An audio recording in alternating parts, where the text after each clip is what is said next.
quero compartilhar hoje à noite, a partir do segundo livro que eu li sobre liderança. Foi um livro que eu ganhei do meu pastor na época, e do pastor Felipe. Ganhei 2 livros dele. O primeiro livro do John Maxwell, Desenvolvendo o Líder Dentro de Você.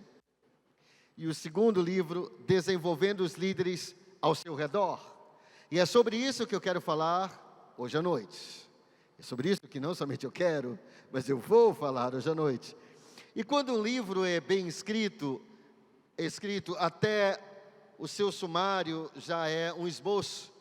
Então eu vou usar, porque já li várias vezes esse livro, eu vou usar o próprio sumário como esboço.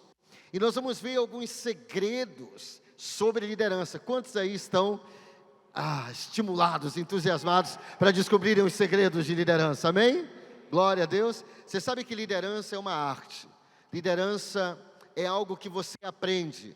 Como andar de bicicleta, como falar, como escrever, como ler. Então, se você aprendeu a andar de bicicleta, se você aprendeu a ler, a escrever, você também pode aprender a arte da liderança. Mas saiba que você, um bom líder, sempre estará estudando. Muito importante estudar, de várias formas. É o princípio da educabilidade, né? Você sempre tem que ser uma pessoa que esteja se educando. E a primeira pergunta desse livro, Desenvolvendo os Líderes ao Seu Redor, esse é o tema em inglês, eu estou traduzindo direto do inglês, mas o livro em português é A Arte de Formar Líderes. A Arte de Formar Líderes. Você pode encontrá-lo no Kindle, é um dos melhores livros do John Maxwell, e você vai aprender muito sobre liderança, não somente liderança em células, ou na igreja, mas liderança de empresa, liderança do lar, qualquer coisa que você for, porque nós gerenciamos coisas e nós administramos coisas, mas nós lideramos pessoas. Essa é a diferença entre liderança e gerenciamento.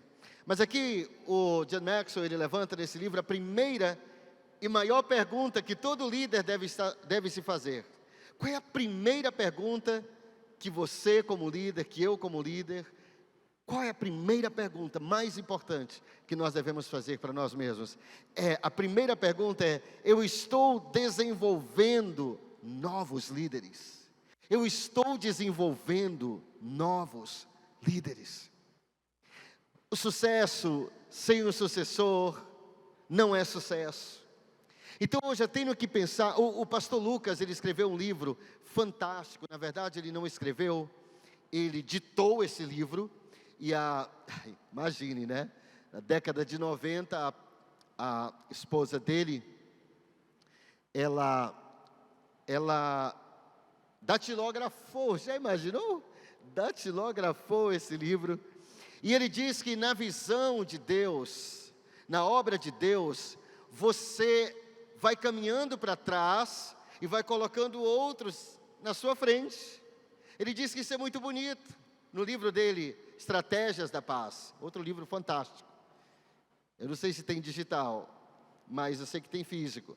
Então ele diz que você vai caminhando para trás e você vai colocando outras pessoas na sua frente. Você vai promovendo outras pessoas, porque você só poderá se desenvolver se você colocar outra pessoa no seu lugar. Amém? Quantos estão compreendendo? Olha só, a nossa visão é caminhar de 3 em 3. Por exemplo, o líder de célula, ele deve procurar 3 auxiliares principais dentro da célula dele. Todo mundo é auxiliar na célula, todo mundo. Mas tem aqueles que são, olha, Jesus tinha 3, não tinha? Jesus era líder de célula. Jesus era um líder de uma célula, ele tinha 12 discípulos, uma célula. Mas ele tinha 3 auxiliares principais. Quem sabe os nomes deles? João no barquinho, né? Pedro, Tiago e João.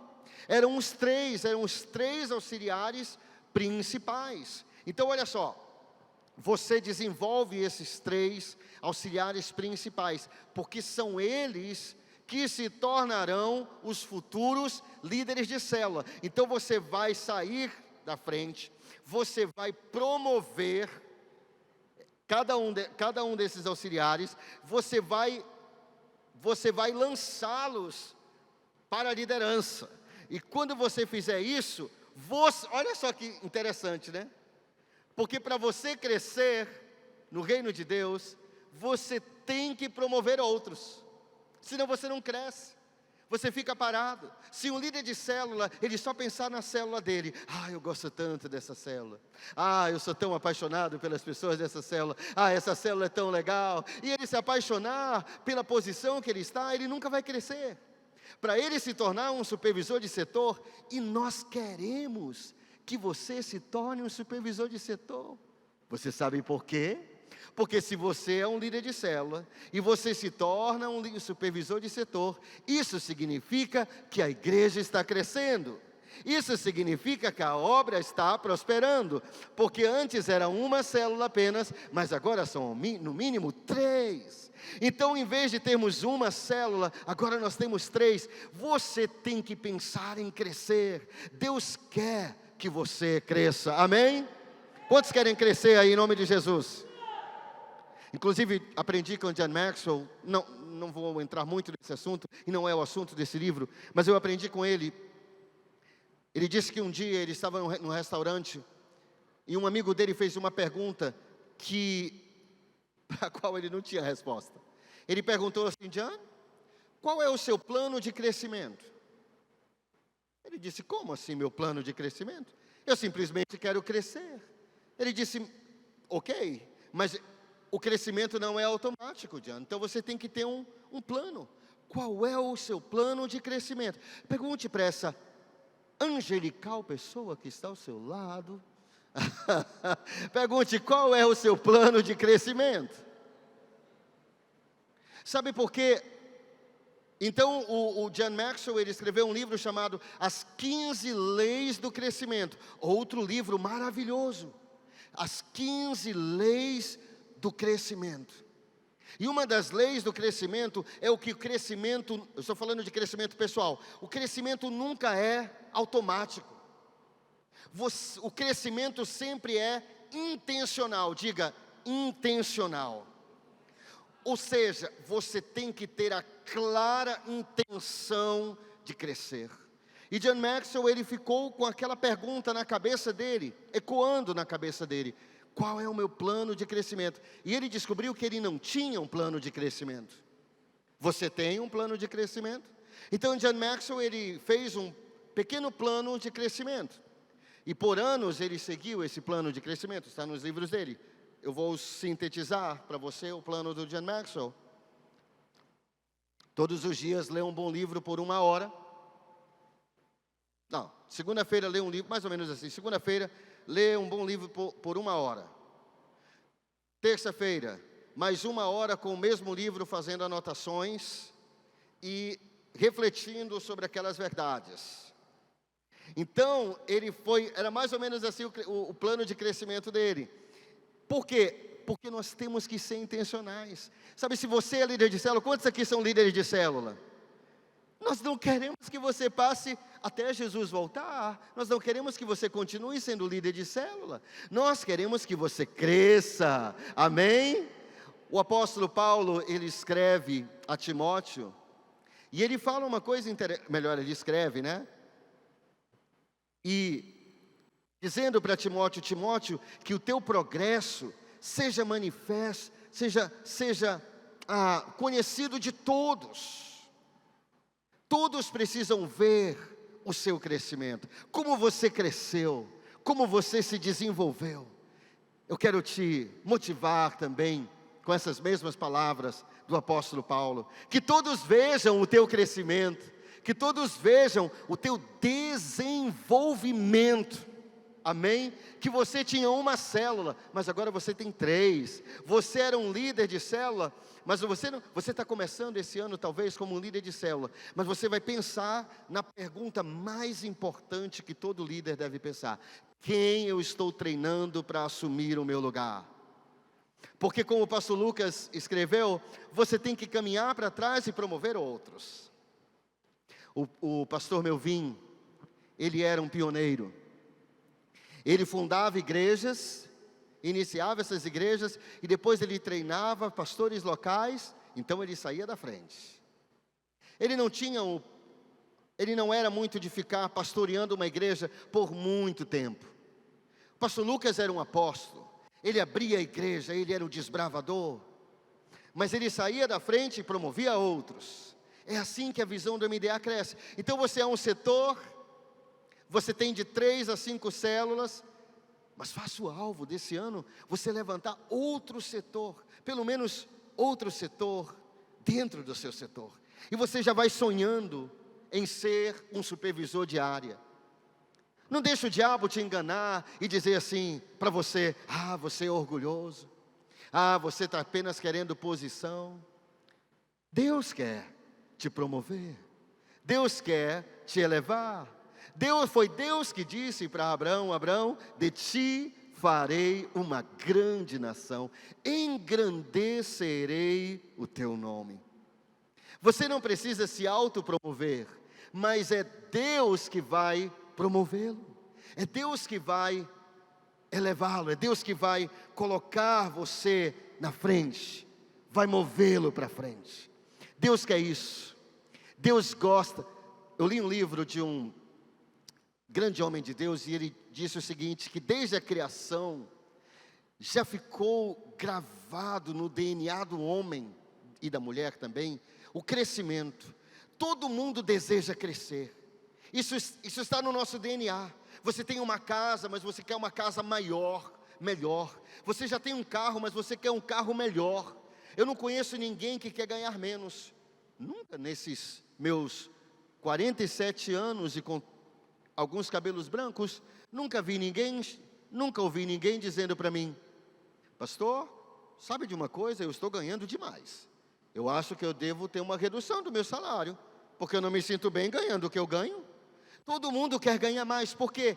Porque o acréscimo, o crescimento, a multiplicação, o aumento, foi Deus quem nos disse para fazer isso. Foi Deus que disse: sede fecundos, multiplicai-vos, enchei a terra. Deus quer que você cresça, amém? Deus quer te tirar da tua zona de conforto, amém? Deus quer mexer com você, quer tirar você da sua zona de conforto. Você pode fazer o seu próprio plano de crescimento. Eu vou ler todo. Talvez você nunca leu nem os 4 evangelhos. Por que você não faz o alvo de ainda nesse semestre ler todos os 4 evangelhos? Quem tem a Bíblia eletrônica, muitas vezes essas Bíblias têm um plano. Eu segui um plano e li os 3 evangelhos em 30 dias. Dá para você fazer, você não precisa passar 2 horas lendo a Bíblia. Se você puder, é ótimo. Mas eles têm um plano que você lê de forma cronológica os 3 evangelhos, Mateus, Marcos e Lucas. Então você lê, de repente você está em Mateus, ele te joga para Marcos, te joga para Lucas, e de repente você lê de forma cronológica a Bíblia. Qual é a primeira pergunta que você deve estar se fazendo, se você é líder de célula? Quem vai assumir o meu lugar? Quem será o próximo líder? Quem é o meu Pedro? Quem é o meu João? Quem é o meu Tiago? E assim você vai crescendo. Número 2, o desafio mais difícil do líder é criar um ambiente para líderes em potencial. O desafio mais difícil do líder, estou lendo aqui no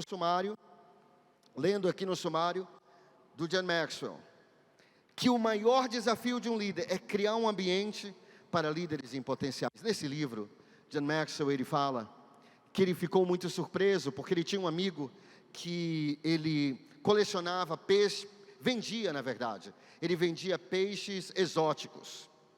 Aí ele perguntou para esse amigo dele, ele disse assim: qual foi o peixe mais exótico que você já vendeu?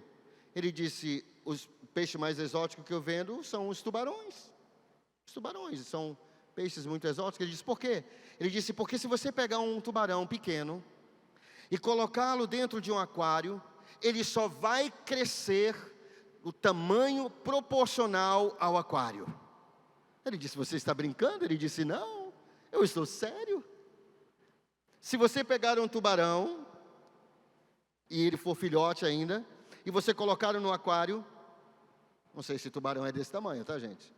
Não sou especialista em tubarões, mas se você pegar um tubarão e colocá-lo no aquário, ele só vai crescer ao tamanho no tamanho proporcional ao seu ambiente. Mas se você colocá-lo dentro do mar, ele vai se desenvolver ao máximo. Então, o que o John Maxwell ele aprendeu? E essa é uma lição que nós devemos aprender também, que para nós desenvolvermos líderes, nós temos que criar um bom ambiente. E qual é o bom ambiente? O ambiente de treinamento. Por que você acha que o pastor Abe, ele fala muito sobre a atmosfera de fé? Porque você acha que o pastor Abe fala tanto sobre a atmosfera de alegria, uma atmosfera de amor? Porque não dá para você levantar líderes com uma atmosfera pessimista. A sua célula, se você quer levantar, se você quer que os tubarões cresçam, no bom sentido, né? Claro, no bom sentido. Se você quer que os tubarões se desenvolvam, você precisa criar um ambiente que levante as pessoas. Sabe, ninguém gosta de ser chamado a atenção toda hora. Ninguém gosta de levar uma bronca toda hora. Ninguém gosta de ser liderado por um líder que é sempre carrancudo, que fica sempre pegando no pé, sempre vendo os defeitos. Inclusive nesse livro, John Maxwell nos ensina um dos grandes segredos. Ele diz, se você quer desenvolver líderes, aprenda a surpreender as pessoas, a pegar as pessoas fazendo a coisa certa. Ele disse que quando todos nós somos treinados a pegar as pessoas fazendo a coisa errada. Inclusive quando nós éramos crianças, se a nossa mãe nos pegava fazendo alguma coisa, aquela coisa era errada. Pode ter certeza, você ia ficar surpreso. O que você está fazendo aqui? Isso não é para a gente surpreender as pessoas fazendo coisas erradas. Sabe, às vezes a pessoa faz 10 coisas certas, não recebe um elogio, mas ela faz uma coisa errada, ela leva uma bronca. Como é que nós estamos criando um ambiente crítico? Quantos estão compreendendo aqui o que eu estou dizendo? Então na célula, se na igreja, nós temos que ter um ambiente leve, nada de, sabe, às vezes a pessoa diz assim, até pregadores dizem, olha gente, hoje eu trouxe o meu cajado. E as ovelhas já sabem que se o pastor trouxe o cajado é para dar paulada na cabeça das ovelhas. Mas você sabe que o cajado não é para dar paulada na cabeça das ovelhas? O cajado é a proteção da ovelha. Olha o que o salmista Davi disse, a tua vara e o teu cajado me consolam. Davi não disse, o Senhor é meu pastor e nada me faltará. Deitar-me faz em pastos verdejantes, guia-me mansamente a águas tranquilas. Ele não disse, a tua vara e o teu cajado me dão pauladas. Não. Você sabe por que o cajado do pastor tem é como um gancho? Não é para bater na cabeça da ovelha, é para quando a ovelha em Israel, até hoje, Israel está edificado sobre pedras, areia e pedras. Quando a ovelha caía em um buraco, então o pastor, ele pegava aquele cajado com um gancho, e ele pegava a ovelha e resgatava. Amém? Por isso que o salmista Davi disse, a tua vara e o teu cajado me consolam. Agora, por que o pastor usava uma vara? A vara era diferente, o cajado é grande, o cajado também era para se apoiar e para resgatar as ovelhas. Mas a vara era menor. A vara era para quê? Caso viesse uma cobra atacar a ovelha, o pastor pegava a vara e matava a cobra, batia na raposa, ou qualquer animal. Então o cajado e a vara não era para bater nas ovelhas. O que eu estou querendo dizer aqui? Nós precisamos criar um ambiente. Como é que é um ambiente na tua célula? Como é que é o ambiente? É um ambiente para cima, é uma atmosfera de fé, de alegria, de amor, sabe, de descontração.